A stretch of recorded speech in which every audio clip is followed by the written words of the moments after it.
വലിയ മെനക്കേട് പിടിച്ച പണിയായത്. പാത്തും പതുങ്ങിയും ചെയ്യണം. ഒരു നെല്ലടയ്ക്ക് വ്യത്യാസം വന്നാലോ കാശിന് കൊള്ളത്തില്ല. ഞാൻ നിർത്തിയതാ ഈ പണി. നിങ്ങളൊക്കെ ജയിലിൽ പോയ പിന്നീട് വേറെ ആർക്കും ചെയ്തു കൊടുത്തിട്ടില്ല. വയസ്സുകാലത്ത് പോലീസിന്റെ അരി കൊള്ളാൻ വയ്യ. ഇത് പിന്നെ അരിയാരിക്കാൻ നിർബന്ധിച്ചുകൊണ്ട് ചെയ്തെന്നേ ഉള്ളൂ. പിന്നെ എന്ത് വന്നാലും നിങ്ങൾ എന്നെ ചതിക്കില്ലെന്ന് ഉറപ്പുണ്ട്.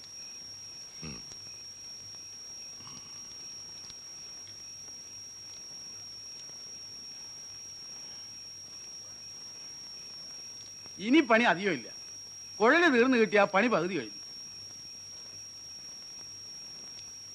കോട്ടമൊന്നുമില്ലല്ലോ.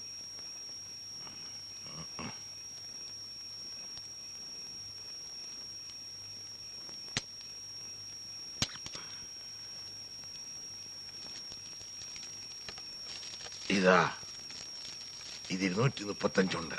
ഇപ്പൊ മൊത്തം 4335. ഇങ്ങനെ 100, 200, 300 അല്ലാതെ ഒരുമിച്ച് കൈ കിട്ടിയിരുന്നെങ്കിൽ എന്തെങ്കിലും ഉപകാരത്തിനുണ്ടായിരുന്നു. പണ്ട് ഒരുപാട് തന്നിട്ടില്ലേ കൈ നിറച്ച്. പറഞ്ഞതും പറഞ്ഞതിന്റെ ഇരട്ടിയും. ഇപ്പോ നിവൃത്തിയില്ല. ലോട്ടറി വിറ്റുണ്ടാക്കണ കാശ. പട്ടിണി കിടന്നിട്ടാണെങ്കിലും പറഞ്ഞ കാശ് തരും, കൈ കിട്ടണ പോലെ. ഇങ്ങനെ പട്ടിണി കിടന്നും കഷ്ടപ്പെട്ടും എന്തിനാക്കാ ഈ തോക്കുണ്ടാക്കുന്നത്? ആയ കാലത്ത് കൊന്നും കൊലവിളിയും നടത്തി കുടുംബം പോയി. 12 കൊല്ലം ജയിലിൽ കിടന്നു. ഇപ്പൊ ഈ മരിക്കാൻ കാലത്ത് എന്താ ഇതിന്റെ ആവശ്യം?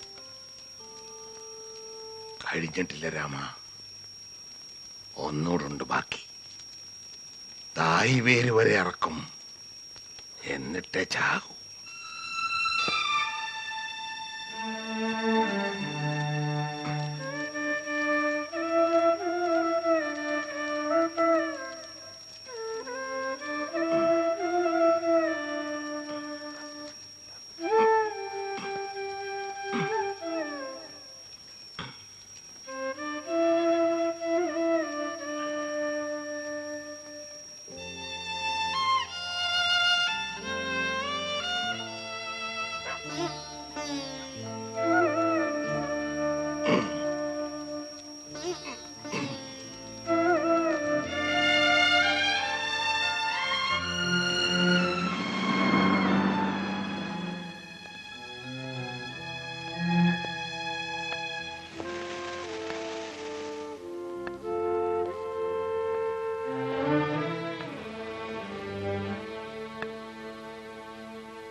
എന്താ?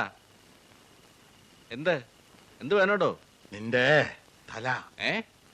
എന്ത് തല? തല മാറ് മാറ്, മുതലാളി വരുന്നു. ആ മാറ്, മാറിക്കോട്ടോ.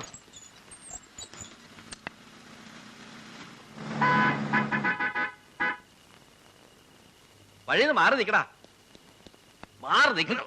വഴിന്ന് മാറി നിക്കടാ പട്ടി. ശരീരത്ത് തൊട്ട കൊന്നുകളി ഞാൻ. അന്നീ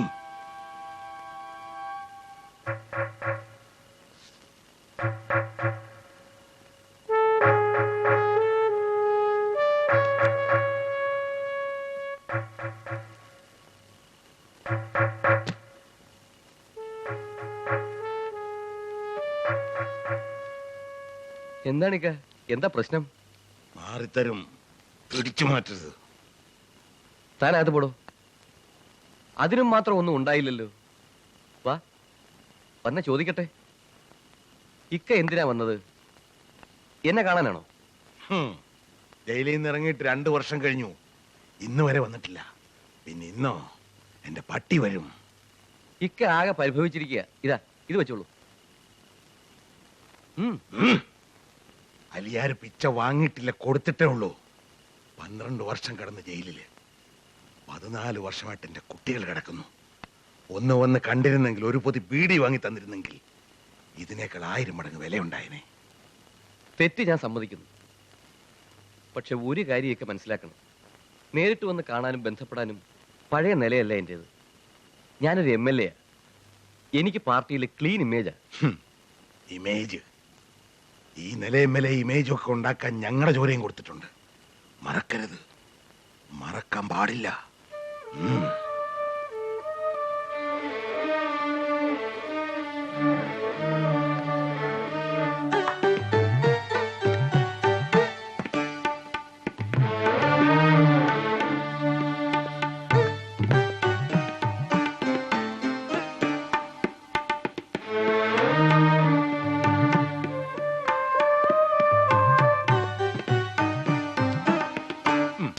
അയ്യോ ബാബ, കൊലച്ചതിയാണല്ലോ ചെയ്തത്.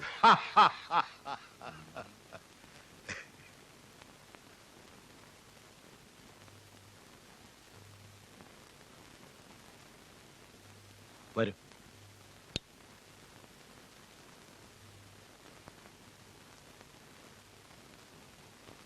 ബാബ, ഞാൻ ഇന്നലെ പറഞ്ഞയാള് ജോർജ് മാത്യു.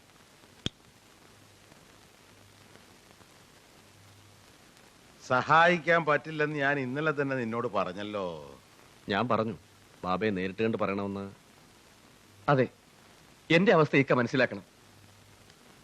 10 കൊല്ലം ഞാൻ കാസിം സേട്ടിന്റെ കൂടെ നിന്നു. അയാളുടെ ബിസിനസ് ഇവിടെ ഞാനാ നോക്കി നടത്തിയത്. എനിക്കും എന്റേതായ ഒരു നിലനിൽപ്പ് വേണ്ടേ? അതുകൊണ്ട് ഞാൻ സ്വന്തമായി തുടങ്ങാൻ തീരുമാനിച്ചത്. അത് തെറ്റാണോ ഇക്ക? കാസിം സേട്ട് എന്നെ കൊല്ലും. എന്നെ രക്ഷിക്കണം. കാല് പിടിക്കാൻ ഞാൻ. എന്റെ ജീവൻ രക്ഷിക്കണം.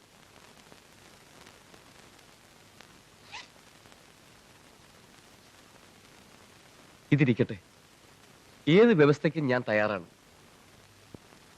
നിന്റെ പേരെന്താണെന്നാ പറഞ്ഞേ? ജോർജ് മാത്യു. എന്നെ നിലനിർത്തിയാൽ ചോദിക്കുന്നത് എന്തും തരും.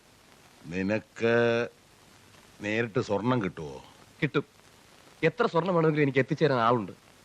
ബാക്കി എല്ലാ സെറ്റപ്പും ഞാൻ ഉണ്ടായിക്കൊള്ളാം. ഇക്ക എന്റെ ജീവൻ രക്ഷിച്ചാൽ മതി. എന്തു പറയുന്നു രാമയ്യൻ? ഒറ്റയ്ക്ക് നടത്താൻ കഴിവുണ്ടെങ്കിൽ നടത്തട്ടല്ലേ? നമ്മുടെ ചേരിയിലെ കുറെ പാവങ്ങൾക്ക് എന്തെങ്കിലുമൊക്കെ തൊഴിലും കിട്ടുമല്ലോ. അതെ ബാബ. ഹംസ, തൽക്കാലം നമ്മുടെ ഏതെങ്കിലും വീട്ടിൽ കൂട്ടട്ടെ. വേണ്ട സഹായമൊക്കെ ചേർക്കാൻ നമ്മുടെ ആളുകളോട് പറയണം. ശരി ബാബ. പൊയ്ക്കോ. ഇനി കാസിം സേട്ട് നിന്നെ തൊടില്ല.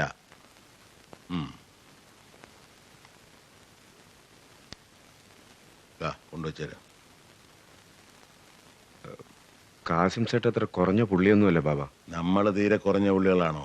അതല്ല, അയാൾക്ക് നല്ല സെറ്റപ്പ് ഉണ്ട്. അതുകൊണ്ടെന്താ? സ്മഗ്ലിങ് സേട്ടിന്റെ കുത്തകയൊന്നുമല്ല, ഇയാൾക്കും ചെയ്യാം.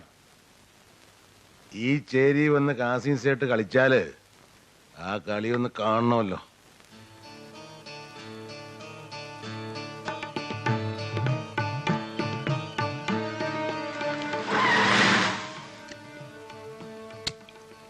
ബാബ, കാസിം സേട്ട്.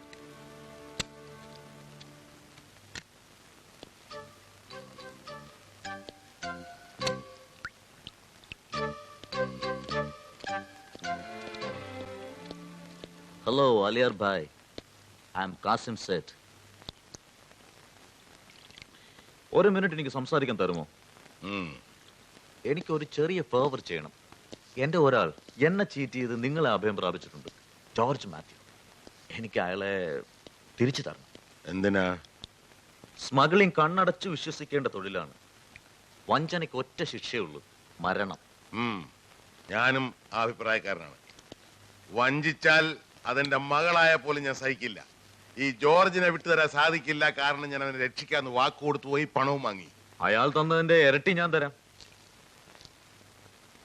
അലിയാർക്ക് ഒറ്റ വാക്കേ ഉള്ളത്, മാറാത്ത വാക്കാ. നാം തമ്മിൽ ഒരു മത്സരം ഒഴിവാക്കാം എന്ന് വിചാരിച്ചാണ് ഞാൻ പറഞ്ഞത്. കാസിം സേട്ടിനെ അലിയാർ ഭായിക്ക് കൃത്യമായിട്ട് അറിയില്ല. അനുഭവിച്ചറിയാം. എന്താ? ടീക്കേ. കൊല്ലക്കുടിയിലെ മുയലിനെ ആ ഉടുക്കുകൂട്ടി പേടിപ്പിക്കുന്നത്. വണ്ടി എടുക്കടാ.